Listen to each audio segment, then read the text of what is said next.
अस्सलाम वालेकुम। अब हम सेल वॉल सिंथेसिस इनहिबिटर करने लगे हैं जिसमें बीटा लैक्टिन और अदर होंगे। सेल वॉल सिंथेसिस इनहिबिटर की क्लासिफिकेशन देख लेते हैं। सबसे पहले पेंसिलिन, पेंसोलिन, सेफेलोस्पोरिन, मिसलेनियस। जो कि हमारे पास पेंसिलिन होगी, इसमें हमारे पास नैरो स्पेक्ट्रम होंगे। नैरो स्पेक्ट्रम में पेंसिलिन ससेप्टेबल और पेंसिलिन रेजिस्टेंट होंगे। और उसके बाद वाइड स्पेक्ट्रम होंगे।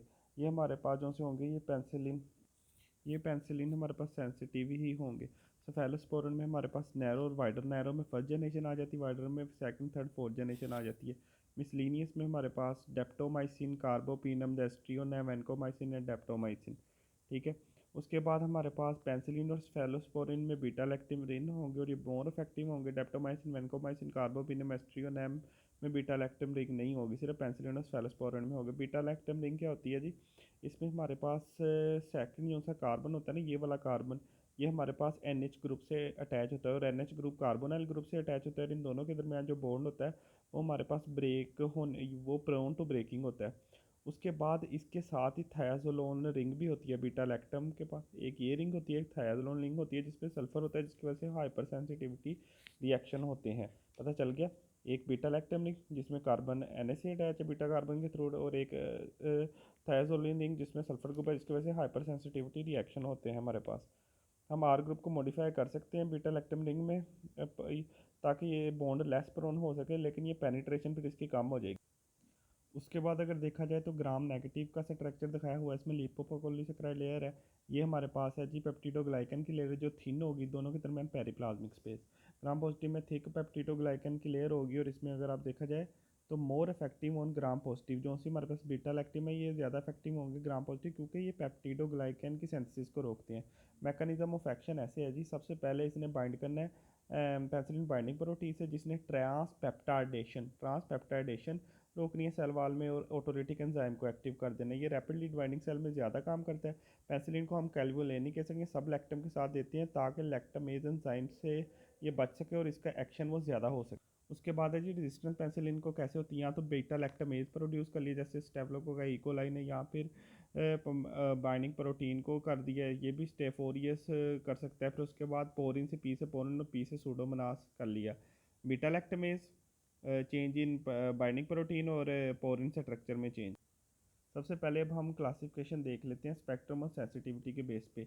नैरो स्पेक्ट्रम में बीटा, नैरो स्पेक्ट्रम जो से होते हैं ये बीटा लैक्टम सेंसिटिव होते हैं, ये किसी प्रोटेक्शन के बगैर दिए जाते हैं।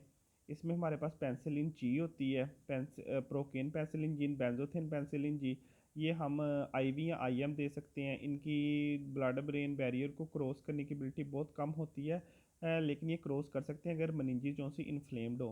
पेंसिलिन वी जो सी हम ओरल दे सकते हैं और ये हम ओरोफ्रिंजियल इन्फेक्शन में यूज़ करते हैं। यूजेस जो सा हमारे पास पेंसिलिन जी है ना, ये फर्स्ट लाइन ड्रग होता है सिफिलिस में, गैस गैंग्रीन में और नाइजेरिया मेनिंजाइटिस में। उसके बाद और बैक्टीरियाज में कहाँ पे ये प्रीवियसली यूज़ होता रहा है, स्टेप्टोकोकाई मसलन शुरू वाले, स्टेप्टोकोकाई, मेनिंजोकोकाई, और मेनिंजोकोकाई में नाइजेरिया गोनोरिया आ जाता है हमारे पास। फर्स्ट लाइन है सिफिलिस के लिए, गैस गैंग्रीन के लिए और नाइजेरिया के लिए यूज़ होता रहा है कोकाई को इन्फेक्शन के लिए पहले। फिर उसके बाद हमारे पास है जी कि वेरी नैरो स्पेक्ट्रम, ये बीटा लैक्टम रेजिस्टेंट होंगे, इनको प्रोटेक्शन नहीं कोई भी चाहिए होगा। मैथिसिलिन, नेफिसिलिन, ऑक्सासिलिन, क्लोक्सासिलिन इसमें शामिल है। मैथिसिलिन जो सा ये नेफ्रोटॉक्सिक होता है, नेफिसिलिन जो सा होता है ये हमारे पास मैथिसिलिन ससेप्टेबल स्टेफोरियस के लिए फर्स्ट ट्रायल होता है। इसको हम स्टेफिलोकोकल इन्फेक्शन में यूज़ करते हैं एक्सेप्ट मरसा। फिर उसके बाद हम फिर उसके बाद हमारे पास बीटा स्पेक्ट्रम होता है, जो सा ब्रॉड स्पेक्ट्रम होता है जिसमें बीटा लैक्टिव सेंसिटिव इनको भी प्रोटेक्शन होता है, चाहिए होता है। एमोक्सिसिलिन, एम्पीसिलिन, यहाँ पे पी आता है तो पुअर एब्जॉर्प्शन, डायरिया इसमें कम होगा। और इसमें जो सा ये पी से ही आपने याद रखना है, ये सूडोमेम्ब्रेनस कोलाइटिस और प्रोटियस में ड्रग ऑफ मतलब ये यूज़ हो सकता है। फिर उसके बाद एमोक्सिसिलिन है, इसकी गुड एब्जॉर्प्शन होगी, डायरिया ज़्यादा होगा और ये ड्रग ऑफ चॉइस है एंटेरोकोकस इन्फेक्शन में। स्पेक्ट्रम इसका हेल्प से याद रखना है, haemophilus influenzae, E coli, listeria, proteus. ठीक है। और हेल्प मी से moraxella enterococci, help me, haemophilus, E coli, listeria, proteus, moraxella और एंटेरोकोकाई। उसके बाद एक्सटेंडेड स्पेक्ट्रम जो से होते हैं ये भी बीटा लैक्टम सेंसिटिव होते हैं, इसमें टेकारसिलिन, कार्बेनिसिन, पाइपरासिलिन होते हैं। ये एंटी सूडोमोनास इनको कहते हैं। तो ये नोजोकोमियल इन्फेक्शन के लिए यूज़ होते हैं, जैसे सूडोमोनास के इन्फेक्शन में, क्लेब्सिella के इन्फेक्शन में और नोजोकोमियल इन्फेक्शन के लिए हम इनको ट्रीट करने के लिए यूज़ करते हैं। अब मेरे पास एक नमोनिक है जिसे आप याद रख सकते हैं कि कौन सा आपने ओरल देना, कौन सा आपने ओरल नहीं देना। वो नमोनिक है एसिड स्टेबल पेंसिलिन, ये आप ओरल दे सकते हैं। इसमें वोडका, वो नहीं गाना सुना, 4 बोतल वोडका। ये वी से वी पेंसिलिन ओरल दे सकते हैं। ऑक्सासिलिन, डिक्लोक्सासिलिन। सी से के से आपने क्लोक्सासिलिन की आवाज़ आती है। अमोक्सिसिलिन और एम्पिसिलिन, ये आप 5 ड्रग जो सी है ओरल दे सकते हैं। ये जो सी ये सबसे पहले में थी, ये वेरी नैरो स्पेक्ट्रम में थी, और ये जो सी थी ब्रॉड स्पेक्ट्रम में थी। फार्माकोकाइनेटिक्स देखा जाए तो हमारे पास पेंसिलिन की ओरल बायोअवेलेबिलिटी ये कम होती है, वो मतलब वेरिएबल करती है, ब्लड ब्रेन बैरियर को क्रॉस नहीं करते। जब मनिंजाइटिस के अलावा फिर उसके बाद एक्सक्रीशन सबकी रेनल से होती है, अफाए सफाए नेफिसिलिन और ऑक्सासिलिन की। नेफिसिलिन और ऑक्सासिलिन की इससे होती है प्रो बेनिसिड, इससे कम्पीट कर सकता है, उसकी हाफ लाइफ को इंक्रीज़ कर सकता है। ये मैंने आपको पहले बता दिया। हम बीटा लैक्टमेज के इनहिबिटर इसके साथ देते हैं ताकि इनका इफेक्ट ज़्यादा आ सके। कैल्वोनिक एसिड, सबलैक्टम और टैजोबैक्टम वगैरह side effect, allergic reaction, cross allergicity. Methicillin ने आपने याद रखना है नेफ्राइटिस करवाता है। मैथिसिलिन नेफ्राइटिस कराता है। नेफिसिलिन मैंने आपको पहले बताया, एन से नेफिसिलिन, एन से न्यूट्रोपीनिया।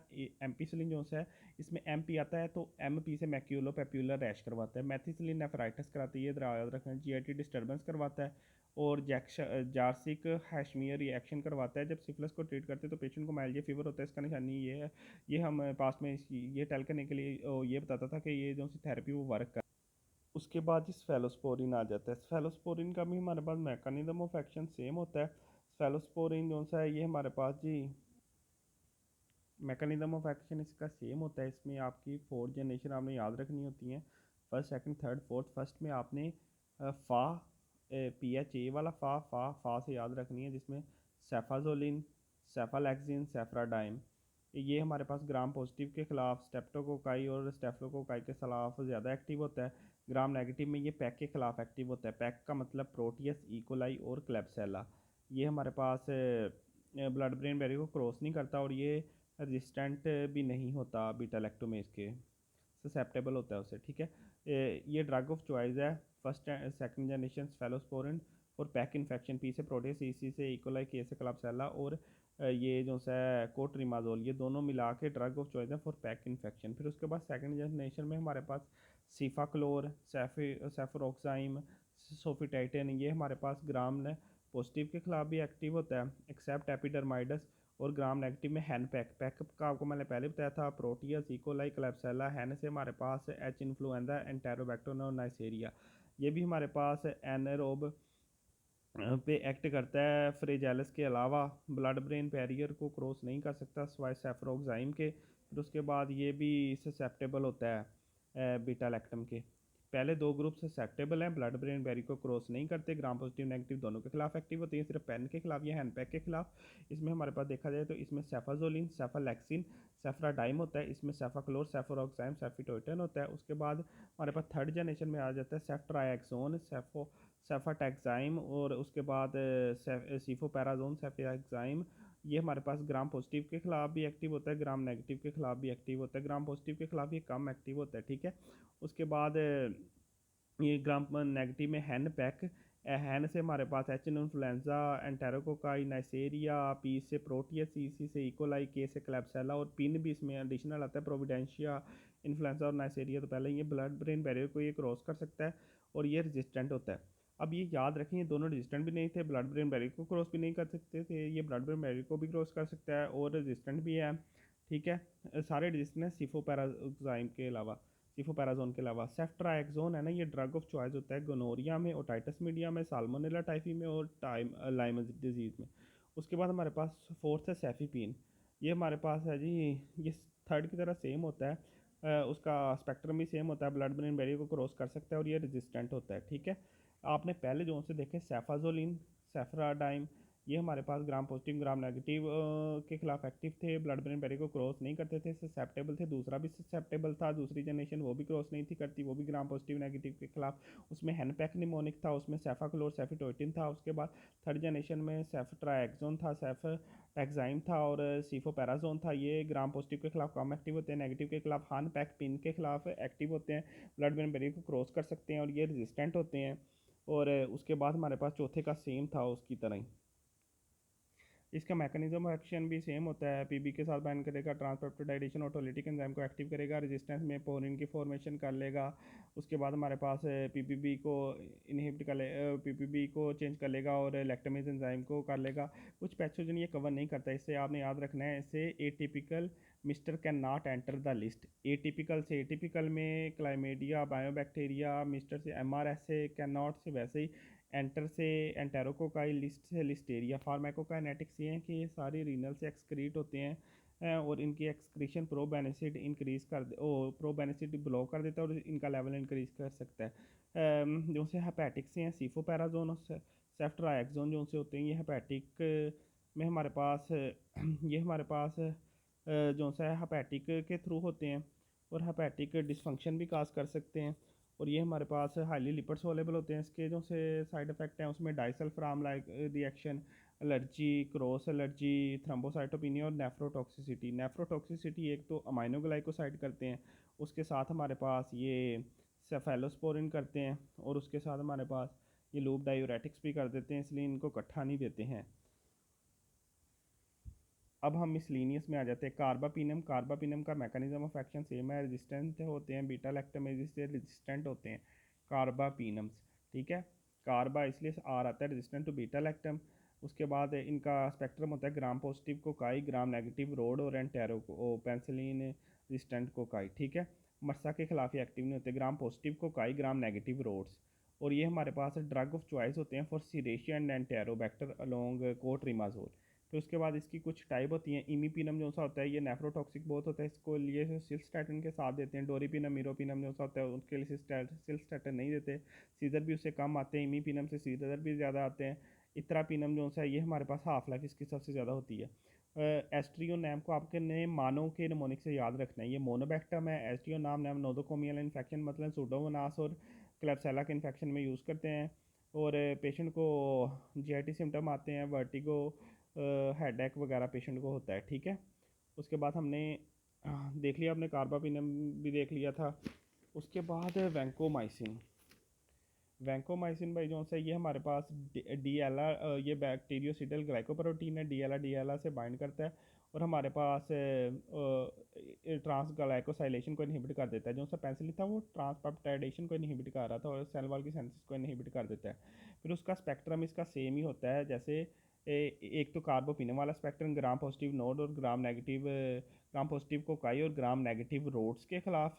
उसके अलावा मर्सा के खिलाफ, उसके अलावा सी डेफिसल में ये अल्टरनेट ड्रग होती है, ड्रग ऑफ चॉइस जो सी मेट्रोनिडाजोल होती है, एंटेरोकोकाई के खिलाफ ये हम यूज़ कर लेते हैं। ठीक है, उसके बाद रेजिस्टेंस, इसे एंटेरोकोकाई से रेजिस्टेंट भी है कुछ, आईवी दिया जाता है। ओरली सिर्फ हम सी डेफिसल में देते हैं, ब्लड ब्रेन बैरियर को क्रॉस नहीं करता, किडनी से एलिमिनेशन होती है। और इसका जो सा नो रिस्क है साइड इफेक्ट का, mnemonic, nephrotoxicity, ototoxic, red man syndrome, type 1 hyper sensitivity reaction है जिसमें हिस्टामिन रिलीज होता है, टैकीकार्डिया, फ्लशिंग, हाइपरटेंशन वगैरह होती है। फिर उसके बाद हमारे पास आ जाता है फोस्फोमाइसिन। फोस्फोमाइसिन जो सा होता है ये पायरुवेट ट्रांसफरेज को रोकता है और ये हम यूटीआई में यूज़ करते हैं। बैक्टीरियासिन जो सा है ये लेट स्टेजेस को इनहिबिट करता है और ये हम टॉपिकल यूज़ करते हैं और ये सी डेफ सेल में यूज़ होता है। साइक्लोसिरीन, साइक्लोसिरीन जो है सी से ये डी एला की कोऑपरेशन पेप्टाइड चेन में उसको इनहिबिट करता है, कोऑपरेशन ऑफ दल्ला इन पेप्टाइड चेन उसको इनहिबिट करता है और ये न्यूरोटॉक्सिक है।